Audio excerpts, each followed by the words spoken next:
Hey guys, welcome back to another day of Bible reading. Today we are in chapter 18, verse 1 until verse 30. It's not as long as the previous one. Previous one ended about verse 58. So today we're going up to verse 30. Last time we read about David on Goliath and basically how David defeated Goliath, and God was with him throughout all of that. And also Saul didn't think that David would win, of course. All the things that he promised him shows that Saul didn't think he would win. But either way, even if he did, because remember, David was just a little boy, like not necessarily a little boy, but a young man, and now saying that he's going to defeat this giant who's over 8 foot, over, I don't know how, yeah. So I don't think anyone actually believed that David would defeat Goliath. And even Saul giving him his armor, and it was too big for David. David was like, nah, I don't know how to work in this, so let's rather not. So yeah, and he stuck to who he knew he was. He didn't try to put on a persona that was not his. Of course, that would have made sure that he lost the fight. Imagine you've never won this huge armor, and then now all of a sudden you have to go into battle, into war with something that you don't even know how to use. So I'm kind of glad that David didn't like want to impress Saul by fighting Goliath with the armor. So yeah, let's go. As soon as he had finished speaking to Saul, the soul of Jonathan was near to David, to the soul of Saul. As soon as David finished speaking to Saul, the soul of David was near to Saul. Jonathan. Jonathan loved him as his own soul. So yeah, Jonathan is, if you remember, Jonathan is Saul's son. I think third son, but I don't think it's his first son. But Jonathan is Saul's son, and now Jonathan is going to be best friend with David. And Saul took him that day and would not let him return to his house. So Saul took Saul took David that day and did not let him go back to his house, to go back to his family, Jesse and his 7 brothers. Then Jonathan made a covenant with David because he loved him as his own soul. So like from immediately, Jonathan was like, no, we are going to be best friends. We are going to be best friends. You're not going anywhere. So yeah. So he loved him as he loved his soul, his own soul. So like, yeah, you are me, I am you, we are one. And mind you, they just met. Well, I don't know if they met that day, but they started talking that day. And Jonathan stripped himself of the robe that was on him and gave it to David, and his armor, and even his sword, and his bow, and his belt. So now Jonathan is taking off all the armor that he had on, the robe that he had on, and he's giving it to David. Like, yeah, this will be your protection. I'm choosing to protect you with everything I am and everything I own. And David went out and was successful wherever Saul sent him, so that Saul set him over the men of war. So everything that David did from then on, he was successful in that. So, which led to Saul putting him over the men of war. So basically, he is now a captain. Yeah, and this was good in the sight of all the people, and all this in the sight of all Saul 7. So everyone was happy with this, because now everything that David did was a success. Saul was happy, the servants were happy, the people were happy. Now Saul's jealousy of We're going to read about Saul's jealousy of David. Mind you, just a few minutes ago, a few verses earlier, Saul is the one who decided to appoint David. And now we're already learning about his jealousy. And as they were coming home, well, David returned from striking down the Philistine. The women came out of all the cities of Israel, singing and dancing to meet King Saul, with tambourines, with songs of joy, and with musical instruments. So after the battle, now everyone is going home. People are celebrating. The women are playing tambourines, and everyone is playing their musical instruments. Obviously, it's a jolly day. Everyone is happy. So they're all going home. And the women sang to one another as they celebrated. So obviously the women were singing together and as they were celebrating. Saul has struck down his thousands and David his 10,000. This is where the problem starts. So the people are just celebrating, they're just singing, they're just, yay, Saul has struck down his thousands, but David has struck down 10,000. Like, yay. Imagine, he is the king and he is listening to how people are praising his servant and not him. So I can kind of understand where the jealousy came from, but it's funny. It's funny. Saul has everything. Saul has everything. That's where we are. Saul has everything. Now David is just working under Saul. How can you be jealous of someone who's working for you? I mean, like, the person that's working for you is aspiring to where you are, but you are jealous. So now you're being jealous backwards. I think, if that makes sense. Yeah. And Saul was very angry, and this saying displeased him. He said, they have ascribed to David 10,000, and to me they have ascribed thousands, and what more can he have? Can he? But what more can he have but the kingdom? So this is Saul speaking. Now listening to people's celebration songs, like now they're saying that I have killed 1,000 and David has killed 10,000. What more can he have but the kingdom? It's like, David is not even thinking about that. David is just thinking, okay, I know, I'm just thinking, putting myself in David's shoes. So obviously I don't know what David is thinking. But I'm thinking that David is just thinking, I just came back from war. I just came back from like standing in front of the biggest obstacle of my life for some time. So now you're already thinking that I already want to take your position. So obviously I don't think David was thinking of taking Saul's position at that moment. So Saul is just speaking out of his insecurities because he can see where all of this is going. He can see, like, okay, this young man is going to take over. I can see it happening. The next day, a harmful spirit from God rushed out upon Saul, and he raved within his house with David. And while David was playing the lyre, and he did as he did day by day.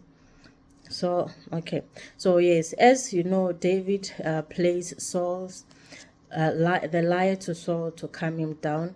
So on that day, as David was had been doing day by day, the spirit of God, the harmful spirit of God rushed upon Saul, and then now David, as he had been doing this anyway, so he just got in and then as it usually worked. And Saul had a spear in his hand, and Saul hurled the spear for he thought, I will pin David to the wall, but David evaded him twice.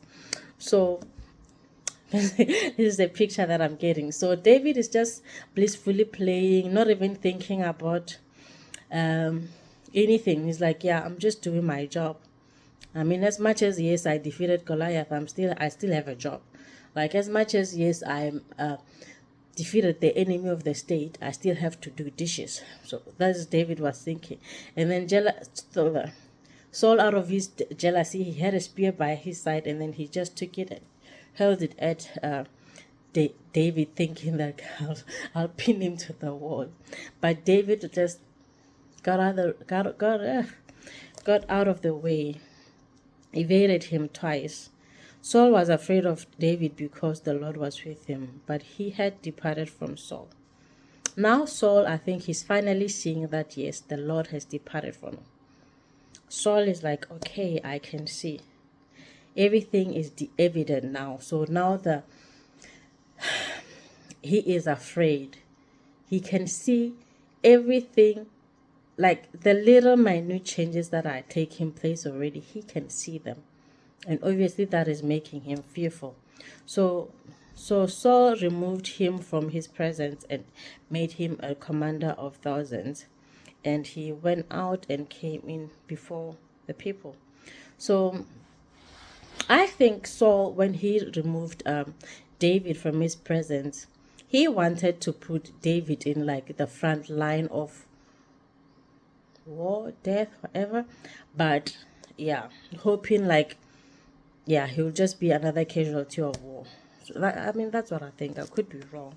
I can't read any of their minds. I'm just reading from the Word of God, the Bible. So yeah, I could be wrong. And David had, so now, yes, David now is now a commander of 1,000. So he's commanding thousands.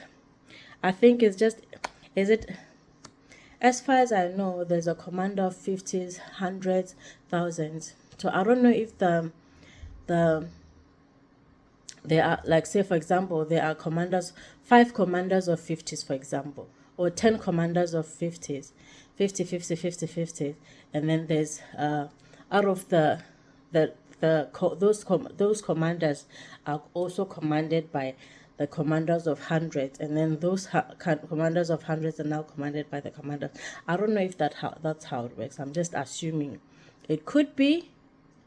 So I don't know. And David had success in all his undertaking, for the Lord was with him. So Saul, like, remember, as I said, Saul put David in the front line. I think he was hoping that David would get killed, but God just showed off with David. God was like, no, this is my boy, and he's going to succeed. And when Saul saw that he had great success, and he stood in fearful awe of him. So like now Saul is like, I am the king, but still, this little boy has the hand of God upon his life. So yeah, Saul knew that he could not compete with David. I honestly can understand where this jealousy is all coming from. But remember, Saul had it all. He had it all, but he didn't want to take authority over it. So now, and mind you, David is not even trying to take over anything from Saul. David is already anointed king in the sight of the Lord and Samuel. So, like, and his family too. So some people already know that David is the next king. But he's not even trying to take anything from Saul. So as far as I know, I don't think Saul knows yet that David is going to replace him. He is just speaking out of the fear of, I can see this young man is growing and he is succeeding right in front of me, while I am not. He is comparing himself to one of his, let's just say, employees. Yeah, so, but all Israel, Judah loved David. Okay, let's go back to verse 15. And when Saul saw that he had great success, he stood in fearful awe of him. Like, fearful awe of him. Like, he's fearful and he respects him. Like, yeah, he can see that this is the hand of God. Nothing else. But all Israel and Judah loved David, for he went out and came in before them. So it's like they saw David, like, David is that humble beginning boy that you see him growing in front of your eyes, and he is doing everything right. Like, he is doing things that please you, please the Lord, and everything that is just good. This boy cannot do wrong. So yeah, now we're in verse 17. David marries Michal. Michal? I think it's Michal. So then Saul said to David, "Here is my elder daughter Merab. I will give her to you for a wife. Only be valiant for me and fight the Lord's battles." Saul, what are you doing? So now Saul said, okay, here's my firstborn daughter. I'll give her to you. Just keep fighting and serve me. Just keep doing what you're doing. For Saul thought, let not my hand be against him, but let the hand of the Philistines be against him. See what I mean? So Saul giving David power was not because he actually believed or hoped he would succeed, but he wanted the Philistines to kill him. He wanted David to lose his life at the hands of the Philistines. He just thought of it. He just thought so now. So, and David said to Saul, "Who am I and who are my relatives, my father's clan in Israel, that I should be son-in-law of the king?" Look at David still being humble. This must be so infuriating. You're trying to give someone power, just leading them to their demise in a way. But David is still being humble. Like, who am I? I cannot marry into royalty. I'm just a young boy who is a farmer. So obviously I can't do this. This is too much. I mean, no. But at the time when Merab, Saul's daughter, should have been given to David, she was given to Adriel, the Meholathite, for a wife. So Adriel is from the tribe of Meholathite. Yeah. And so instead of Merab being given to David, she was now given to Adriel. So now she's no longer available. Now Saul's daughter Michal loved David, and they told Saul, and the thing pleased him. So Saul thought, okay. So Saul was like, okay. When he heard that his firstborn daughter was already given to someone else, and now he finds out that the second daughter actually likes this guy. So it's no longer the thing that the firstborn was going to kind of be forced to marry David in a way, but now the second one is like, I want to marry him. I like him. I want to marry him. Saul thought, let me give her to him, but that she may be a snare for him, and that the land of the Philistines may be against him. Mind you, this is your leader, your boss, someone who's supposed to be working with you, guiding you, helping you, teaching you, but now he wants you to, he is intentionally leading you into the firing line. For what? I mean, my thinking is, if you can see that this guy is working with God, this guy has the hand of God upon his life, he's wouldn't you want to keep that person close to you instead of leading him into situations that could lead to him losing his life? I mean, I feel like I would want to keep you closer so that I too can benefit, instead of getting you out of the way. Then I would fail too. I mean, I know both situations are wrong, but I feel like instead of me trying to get you killed, how about then we both, yeah. So, but now he is saying that his daughter Michal should marry David so that she can be, let's see what he said. Let me give her to him, that she may be a snare for him, and that the hand of the Philistines may be against him. So he wanted his daughter to delay or deter David, just so the Philistines could destroy him. Therefore Saul said to David a second time, "You shall now be my son-in-law." I think now he's like, I'm not asking. You're going to be my son-in-law. And Saul commanded his servant, "Speak to David in private and say, Behold, the king has delight in you, and all his servants love you. Now then become the king's son-in-law." I mean, this would mean so much if it was truly how he felt. I mean, imagine you are serving the president. Let's just say that you're serving the president and he is happy with what you're doing.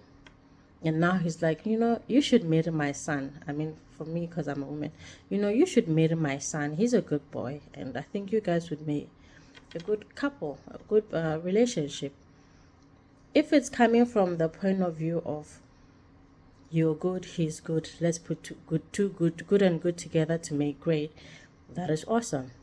But now he is putting this good with this sort of like unaware, ignorant, doesn't know, just so to get in his way.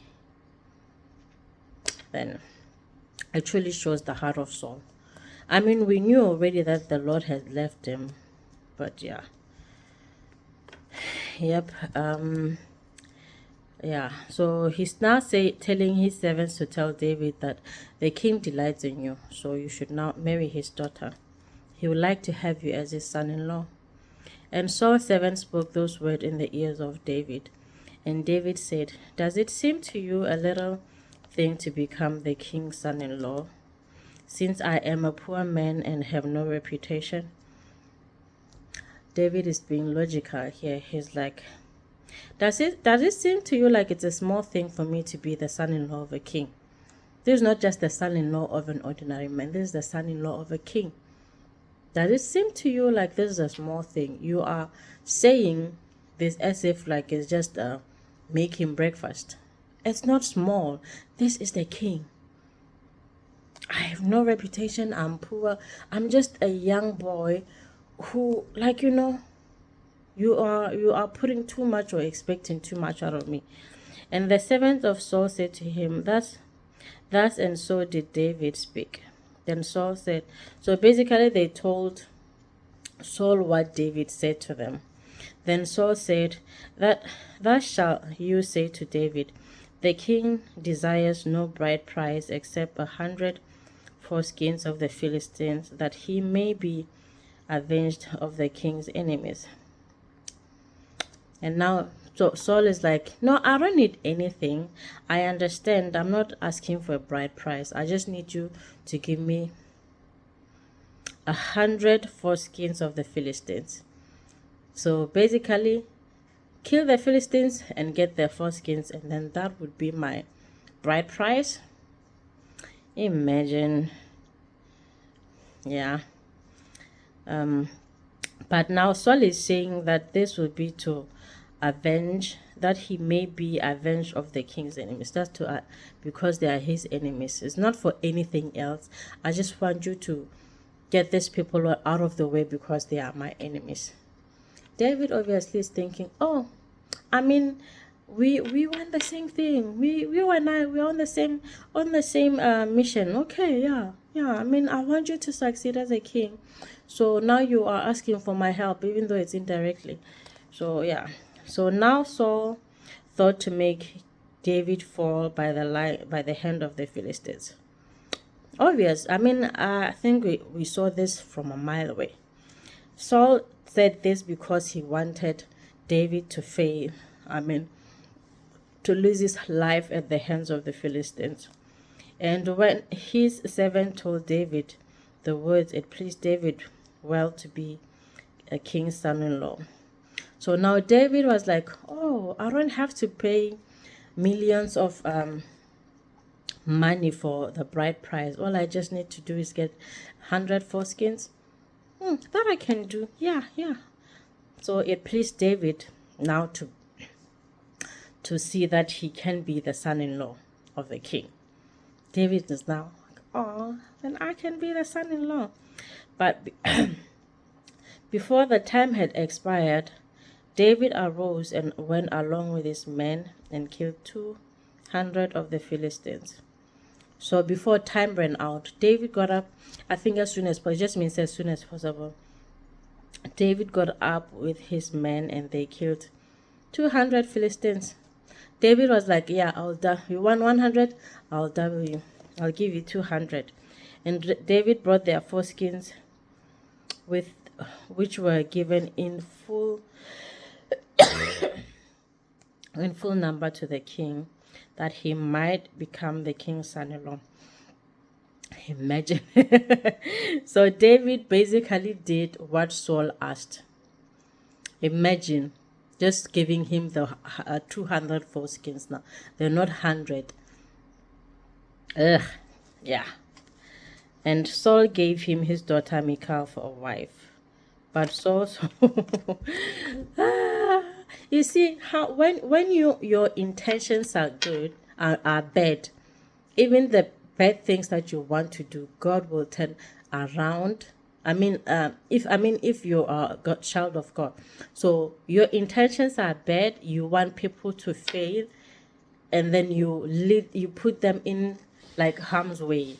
God will turn the situations around to make sure that his sons, his children, get favor even in those situations. God never promised things to be perfect, but he always said, I will be with you through everything. So now this is God just showing David that I'll help you. Even if Saul his intention was to get you killed, I'll make sure that you can double the price that Saul asked for. Yeah. But when Saul saw and knew that the Lord was with David, and that Michal, Saul's daughter, loved him, he knew this already. It's like every single time something changes, like, okay, now I can see that the Lord is with him. Something changes, like, okay, now I can see. It's like, how many times do you need to see something to believe that it is? Yeah. So when Saul saw and knew that the Lord was with David, and that Michal, Saul's daughter, loved him, Saul was even more afraid of David. So Saul was David's enemy continually. The Lord was with David, and now David is married to Saul's daughter.